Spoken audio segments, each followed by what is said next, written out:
Senhor.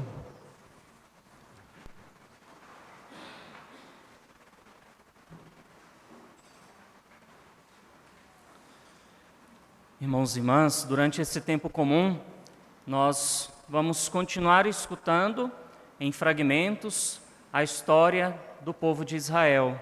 Na primeira leitura, sempre teremos esse contexto do povo que caminha, do povo que corresponde a Deus, do povo que se relaciona com Deus, mas mais ainda do Deus que se faz presente, do Deus que guia, do Deus que ilumina, do Deus que protege, do Deus que orienta. Essa é a imagem dos dois personagens de todo o Antigo Testamento, Deus e o povo de Israel. Quando nós olhamos o início da leitura de Neemias, nós vemos escrito aí a palavra lei com L maiúsculo. E às vezes a gente pode se perguntar, né? Que diferença faz L maiúsculo, L minúsculo? Mas o fato é que quando nós escutamos falar nesta leitura, apresentou a lei de Moisés. No que consiste a lei de Moisés? No amor perseverante de Deus, que reconhece um povo perdido, um povo desorientado, e estabelece uma lei específica para que eles pudessem seguir o caminho da salvação, para que eles pudessem se reconhecer como povo eleito de Deus. Essa lei também está ligada com uma outra passagem que fala de uma manifestação de Deus diante de Moisés. E Deus diz a Moisés: eis que vós sereis o meu povo e eu serei o vosso Deus. A escolha de Deus. Entre tantos povos, Deus escolheu aquele povo para que ele chamasse de seu. E também se dá nessa relação. Ele se doa nesse vínculo com o povo de Deus. E o importante que nós também devemos destacar da primeira leitura é como a palavra de Deus tem o seu lugar no meio do povo. Como nós escutamos no momento do comentário inicial da missa, hoje nós celebramos na igreja do mundo todo o Dia da Palavra de Deus. Nós muitas vezes não damos a devida importância para a Escritura. Nós não temos o direito de julgar os nossos irmãos protestantes que andam aí com as suas Bíblias, debaixo do braço, porque nós não queremos saber se eles fazem uso desta palavra ou não, mas nós devemos admirar como eles estudam a palavra de Deus. E nós muitas vezes deixamos a palavra de Deus como um livro esquecido dentro de casa. E esquecemos daquilo que nós proclamamos a cada leitura. Palavra do Senhor, palavra da salvação. Uma palavra que nos conduz à vida, uma palavra que nos orienta, que não nos deixa caminhar perdidos. Muitas vezes nós temos a impaciência de uma missa que dura 1 hora e pouco, às vezes quando dura muito, e olha só, como o povo parava a sua vida para escutar a leitura que durou desde o amanhecer até o meio-dia. Foi o que nós escutamos da primeira leitura. Era um povo que se deixava orientar pela palavra de Deus. E nós precisamos redescobrir a importância, o valor da palavra de Deus como a voz de Deus. Muitas vezes nós ficamos buscando respostas diante das situações que nós vivemos e nos esquecemos que a voz de Deus está nesse livro. A voz de Deus, ela é dirigida a todos nós, desde que nós nos abramos, desde que nós possamos fazer uso desse instrumento para a nossa vida e para a nossa salvação. É curioso nós percebermos certos comportamentos durante a missa, às vezes, nas equipes de liturgia. Nós sabemos, a procissão de entrada vem, faz reverência diante do altar. São tantos gestos bonitos e significativos dentro da nossa liturgia. Mas uma curiosidade para vocês. Eu não estou dizendo que o pessoal fez certo ou errado hoje, não, que eu nem reparei. Mas o fato é que muitos vêm proclamar a palavra de Deus e faz a reverência para o altar. Essa mesa da palavra, ela não é menos importante do que a mesa do sacrifício. É de igual dignidade, de igual importância. Nós comungamos da palavra e comungamos do pão.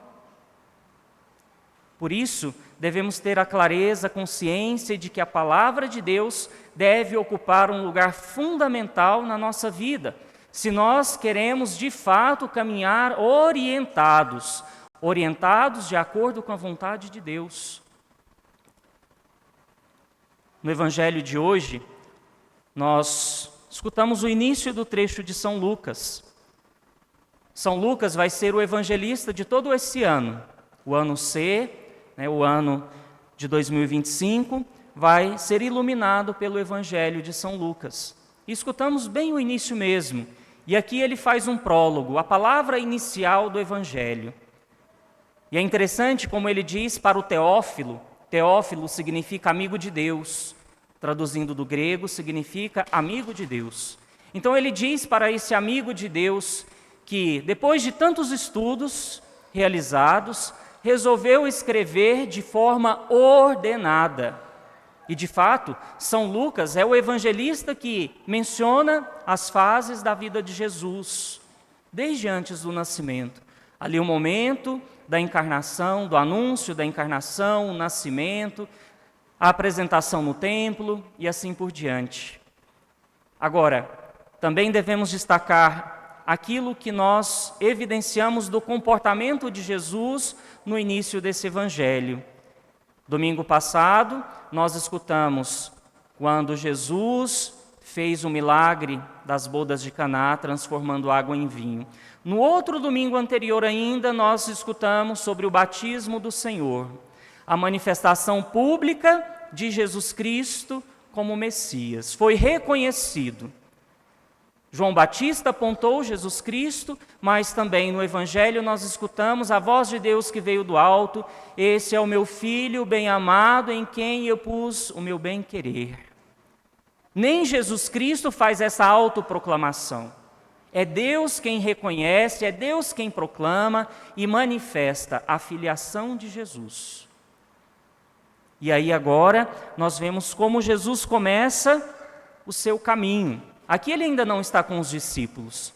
O Evangelho não menciona a presença dos discípulos. Depois do batismo, agora ele começa a sua peregrinação. Como um bom judeu, começa a frequentar as sinagogas e fazer uso da palavra, para que nós possamos entender que todo o ensinamento de Jesus está fundamentado nos profetas e na lei. Jesus, ele não exclui a lei e os profetas. Ele dá pleno cumprimento para aquilo que nós escutamos do Antigo Testamento. E aí, Jesus, na sinagoga, pega o livro do profeta Isaías e usa esse trecho para apresentar o seu programa de vida. O que ele vai fazer na sua missão. Primeiro, ele reconhece que o Espírito do Senhor está sobre ele, porque foi consagrado com a unção para anunciar a boa nova aos pobres. Os primeiros destinados para a missão de Jesus, os pobres. Vamos lembrar que Jesus Cristo, ele vem no seio de uma família pobre, de um homem pobre. Por quê? Quando nós olhamos a realidade das nossas famílias, e nós podemos pensar isso de um modo muito concreto, vamos pensar os pais, mães, que muitas vezes têm os seus filhos que dão muito trabalho, fazem suas escolhas erradas. Esses pais e mães, eles gastam mais tempo na sua vida rezando, preocupados, tentando ajudar os que estão num caminho errado, mais eles do que aqueles que não dão trabalho. Mas por quê? É o filho que precisa mais. Por isso Jesus, ele se encarna no meio dos sofredores e dos pobres, dos abandonados, porque são aqueles que precisam do amparo de Deus, porque não tem mais a quem recorrer, nem a própria religião. E aqui vem uma denúncia para todos nós, para que nós possamos de fato pensar o nosso ser religioso, o nosso ser católico. A nossa religião, a nossa igreja é uma igreja de amparo, uma igreja que cuida, uma igreja que promove a unidade, uma igreja onde não há diferenças, ou o contrário disso?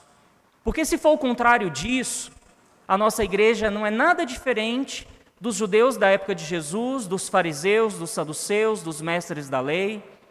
Mas nós não podemos pensar a igreja somente na sua hierarquia. Devemos pensar a igreja na imagem que São Paulo nos apresenta na carta aos Coríntios, da segunda leitura de hoje.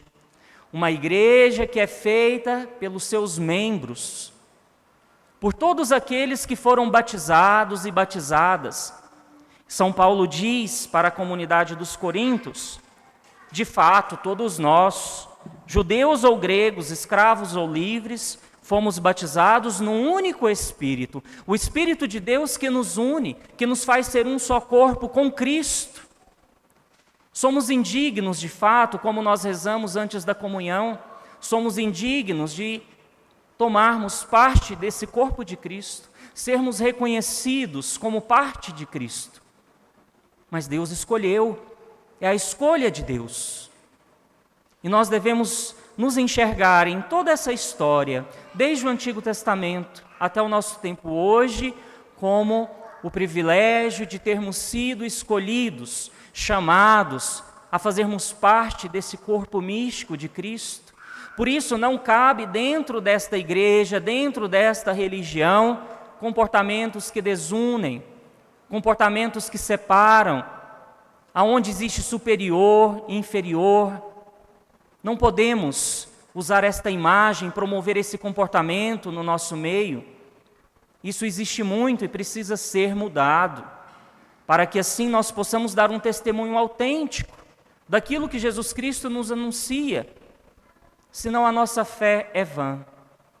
Então vamos pedir ao Senhor, nesse dia da Palavra de Deus, que nos ajude a escutar a sua palavra, para que ela caia no nosso coração, sendo um coração, uma terra boa, fértil, e essa palavra possa germinar, possa crescer, possa frutificar. É isso que nós escutamos como mensagem principal da liturgia desse domingo, desse final de semana. Então que o Senhor nos ajude a darmos um testemunho coerente e autêntico da nossa fé. Louvado seja nosso Senhor Jesus Cristo.